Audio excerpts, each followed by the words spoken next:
పరిశుద్ధ సర్వంతుడా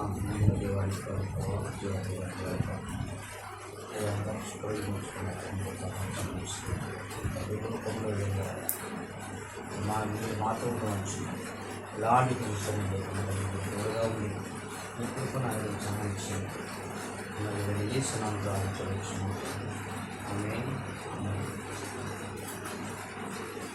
హల్లెలూయా. హల్లెలూయా.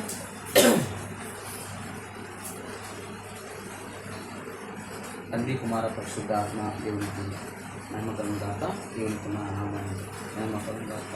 హల్లెలూయా. హల్లెలూయా. పరిశుద్ధాత్ముడు ఎప్పుడో మనతో మాట్లాడడానికి ఎంతగా నిశ్చయముగా ఉన్నారు. హల్లెలూయా. మత్తయి సువార్త 6వ అధ్యాయము 8వ వచనము చదువుకుందాం.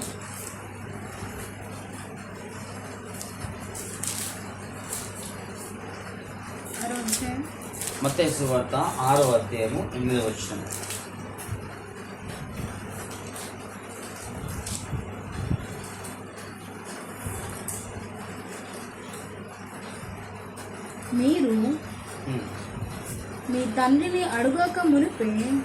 మీరు మీ తండ్రిని అడగక మునిపే మీకు అక్కరగా నున్నవేవో ఆయనకు తెలియను. మీకు అక్కరగా ఉన్నవేవో ఆయనకు తెలియను. హల్లెలూయా. ఇక్కడ లేఖలో రాయబడింది కదా, మీరు మీ తండ్రిని అడగక మునిపే నీ అక్కర్లు ఏమున్నాయో ఆయనకు తెలియను అని రాయబడింది. హల్లెలూయా. ఇంకో విషయాన్ని చూసినట్లయితే, తల్లి గర్భంలోకి మునుపుకు అంటే తల్లి గర్భంలోకి మొక్కలగా నిన్ను నిర్మించక మునిపే ఆయన ఏర్పరచుకున్నాడు. హల్లెలూయా. ఏర్పరచుకున్నాడా లేదా? ఏర్పరచుకున్నాడు. కనుక ఏమన్నా సార్, నీ తండ్రి నిన్ను అడగక మునిపే నీ అక్కర్లన్నీ తెలియను. తెలిసేతలేదా? కనుక మీరు ఎలా ఉండాలో తెలుసా? అపవాది చేత పీడించబడకూడదు. మీరు వారిలాగా ఉండకూడదు. లోకానుసారంగా జీవితంలో ఉండకూడదు. ఎవరు ఏమన్నా చేసుకొని నీకు సంబంధం లేదు. కానీ ఈ యొక్క జీవితం తెలుసా, దేవునికి ఇష్టానుసారంగా జీవితం ఉండాలి. అంతే. దేవునికి ఇష్టానుసారంగా జీవితంలో ఉన్నప్పుడే పరిశుద్ధాత్ముడు నా కుమారుడా నా కుమార్తె అని పిలవడానికి ఆయన ఇష్టంగా ఉన్నాడు. హల్లెలూయా. మరి దేవునికి ఇష్టానుసారంగా జీవితం ఎలా ఉండాలి అంటే, దేవునికి ఇష్టానుసారంగా జీవితం అంటే ఏంటి అంటే, నీలో భయభ్రాంతి చేత కలిగబడి ఉండాలి. నీ యొక్క జీవితము వాక్యం వైపు, నీ యొక్క జీవితము ఆయన తలంపుల కొరకు, నీ యొక్క జీవితము ఆయన చిత్తం కొరకు, నీ యొక్క జీవితము ఎలా తెలుసా, దేవుని యొక్క చిత్తమై ఉండాలి. నీ యొక్క జీవితము పరిశుద్ధాత్మ చేత నింపబడి ఉండాలి. ఆత్మ లేని వాడు నావాడు కాడు అంటున్నాడు అక్కడ పరిశుద్ధ లేఖనాలలో, బైబిల్ గ్రంథంలో. ఆత్మ లేని వాడు నావాడు కాదంటున్నాడు. నీలో ఉన్న ఆత్మ ఎవరిది? అపవాది చేత పీడించబడుతున్న ఆత్మన, లేదా పరిశుద్ధాత్మ దేవుడే పంపించిన యొక్క ఆయన సొత్తైన ఆత్మన? తీర్మానం చేసుకో. అప్పుడే దేవుడు తెలుసా, నా కుమారుడా నా కుమార్తె అని సిద్ధంగా ఉంటాడు. ఇప్పుడు తెలుసా, నీలో ఆత్మ ఉండి తన యొక్క దేవుని యొక్క క్రియలు చూస్తూ నడుచున్న వారికే, అక్కడ ఏమవుతుంది, నడుచుతున్న వారికే నువ్వు అడగక మునిపే నీకు అక్కర్లని తీర్చేస్తాడు. అచ్చులో కూర్చోళ్ళు కదా, అక్కడ తీర్చాడు. ఆయనకి ఇష్టానుసారంగా యొక్క జీవితంలో, ఆయనకి ఇష్టానుసారం ఉన్న వారికి, ఆయనలో భయభక్తి కలిగిన వారికి, ఆయనలో నింపబడ్డ వారికి దేవుని యొక్క సంకల్పం ఎలా ఉందో, దేవుని యొక్క చిత్తం ఎలా ఉందో ఆయనకు తెలుసు. నీ వెలిగిన వాడు ఈ లోకంలోకి ఎవరికి తెలియదు. కానీ దేవుని యొక్క భయం చేత నింపబడడానికి ఆయన సిద్ధంగా ఉన్నాడు. హల్లెలూయా. అది 7వ వచనంలో చూడు. మరియు మీరు ప్రార్థన చేసినప్పుడు అన్ని జనుల వల్ల వ్యర్థమైన మాటలు వచ్చింపవద్దు. మీరు ప్రార్థన చేసినప్పుడు అన్ని జనుల వలె, అనగా దేవుని యొక్క వాక్యము తెలియని వారి వలె, లోకముసారంగా జీవిస్తున్న వారి వలె ఉండకూడదు. ఉండాలా? నువ్వు ప్రార్థన చేస్తావు తెలుసా, నీవు ఆయన వైపే చూడాలి అంతే. లోకం వైపు చూసి ప్రార్థన చేస్తే నీ ప్రార్థన అది ఎక్కడికి వెళ్ళదు, అంతే నీ లోకంలో వెళ్ళిపోతుంది. అది శ్రేష్టమైన ప్రార్థన కాదు. అపవాది యొక్క కలిపితగల ప్రార్థన. కష్టం వచ్చినప్పుడే కన్నీరు వచ్చే ప్రార్థన, దుఃఖం వచ్చినప్పుడే ఏడుపు ప్రార్థన, బాధ వచ్చినప్పుడే గొంతు తెగ ప్రార్థన. ప్రార్థనలు ఉన్నాయో తెలుసా? కొన్ని రకాల ప్రార్థనలు ఉన్నాయి. కన్నీటి ప్రార్థన, ఏడు ప్రార్థన, ఏడుచు కన్నీటి ప్రార్థన, గొంతు ఆవేదన ప్రార్థన, గుండె కొట్టుతూ ప్రార్థన. బాధల్లో ఉన్నప్పుడు ఎప్పుడు ఏడవకుండా అప్పుడు ఏడుస్తావు. కానీ నిజమైన దేవుడు నా కొడుకై నీ కొడుకై కల్వరిలో రక్తం చిందించాడు, నాకు ప్రాణాన్ని త్యాగం చేశాడు అని ఎప్పుడు నీ కన్నీరు కాల్చావా?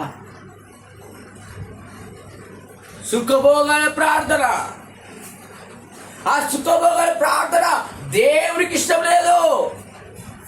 ఏమని ప్రార్థించారు మరి? అయ్యా నీ రాజ్యానికి రావడం సిద్ధంగా ఉన్నా, ఎప్పుడు తీసుకోపోతాం అడగలను.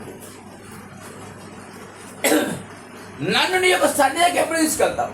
నన్ను నీ యొక్క రాజ్యానికి ఎప్పుడు తీసుకెళ్తావు? నీ రాజ్యం చూడ ఆశపడుతున్నాను. లోకం వైపు చూసి నాకు వ్యర్థం అనిపిస్తుంది, లోకాన్ని చూస్తే నాకు విసుగు పుడుతుంది.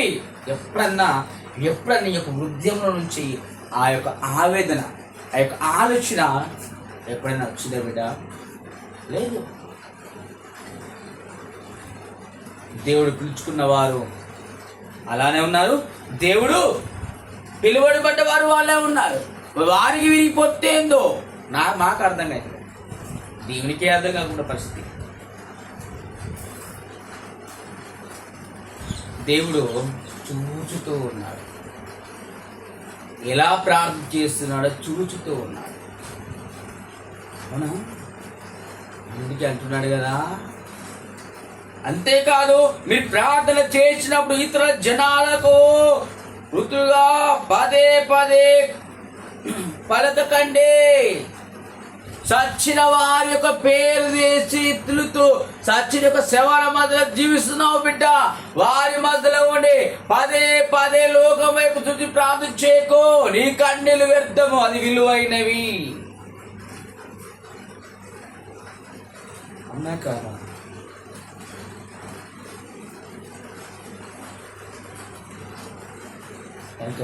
దేవుని కృపావరము దేవుడు ఏర్పరచుకోవాలి. దేవుడు చిత్తార్థ జీవితం కలిగి ఉండాలి. అప్పుడే పరిశుద్ధాత్మ దేవుడు ఏం చేస్తాడు తెలుసా? అడిగినదంటే రెండంతలు ఇవ్వడానికి సిద్ధంగా ఉన్నాడు. నీవు తల్లి గర్భంలో రాకబడిపోయి నిన్ను ఆయన ఏర్పరచుకున్నాడు. ఆయన ఒక పేరు పెట్టాడు తెలుసా? ఏం పేరు పెట్టాడు తెలుసా? పేరు పెట్టాడు, స్త్రీ లేదా పురుషుడు. అవునా?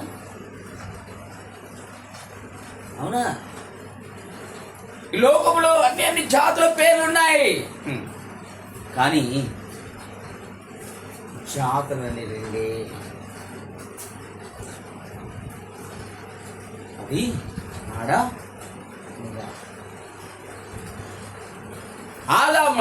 ఆదామును సూచించినప్పుడు తర్వాత నెక్స్ట్ అవ్వను సూచించినప్పుడు ఏం పేరు పెట్టాడు? ఫస్ట్కు ఆదాముతో ఏం చెప్పాడు? సూచించక ముందు ఏం చెప్పాడు? నీకు నారిమని కదా, నరునికి నారిమని అవసరత ఉంది, సహాయక తోడుగా. అక్కడ ఏమన్నాడు? నారి అని లేయబడిందా? ఆమెనే అవ్వా.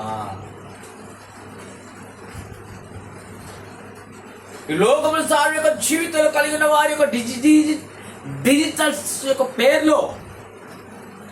అవునా? వేసుకున్న వస్త్రాలు డిజిటలే, నడికే స్టైల్ వేరే, మాట్లాడే విధానమే అంతులేని ఒక క్రియలే. అపవాది చేత పీడించిన ప్రతి ఒక్క వారి యొక్క జీవితం అలానే ఉన్నాయట. అందుకని నువ్వు ప్రార్థన చేసినప్పుడు లోకం వైపు చూడకుండా దేవుని వైపు చూస్తూ ప్రార్థన చేయాలి. కనిపెట్టుతూ ప్రార్థన చేయాలి. నువ్వు ప్రార్థన చేస్తున్న నువ్వు యొక్క ప్రార్థన చేస్తున్న దాని యొక్క నువ్వు అడిగిన యొక్క ప్రశ్నకు జవాబు అలా ఉంది. కనిపెట్టి ప్రార్థన చేయాలి. ఎప్పుడైనా కనిపెట్టి ప్రార్థన చేశామా? కన్నీరు ప్రార్థన పరిశుద్ధాత్మక లేఖలో రాయబడినట్టుగా కన్నీటి ప్రార్థనలో చేయబడేవాడుగా ఉండాలి. కనుక ప్రార్థన చేసుకున్నాను. పరిశుద్ధుడా, సర్వోదుడా, జీవన దేవ, జీవాధిపతి అయ్యా, నీవే రక్షకుడు అని నమ్ముచిన వాడు. నీవు తప్ప ఈ లోకంలో ఎవరు లేరు నమ్ముచిన వాడు. నాయన ఇది సహాయం చేయమని వింటున్న ప్రతి ఒక్క మాట నప్ప మీ యొక్క అవునైనా మా యొక్క హృదయంలో నాటబడి కలుచుకున్నాను. సహాయం చేయమని నా యేసు నామములో ప్రార్థించుచున్నాము తండ్రి. ఆమేన్, ఆమేన్.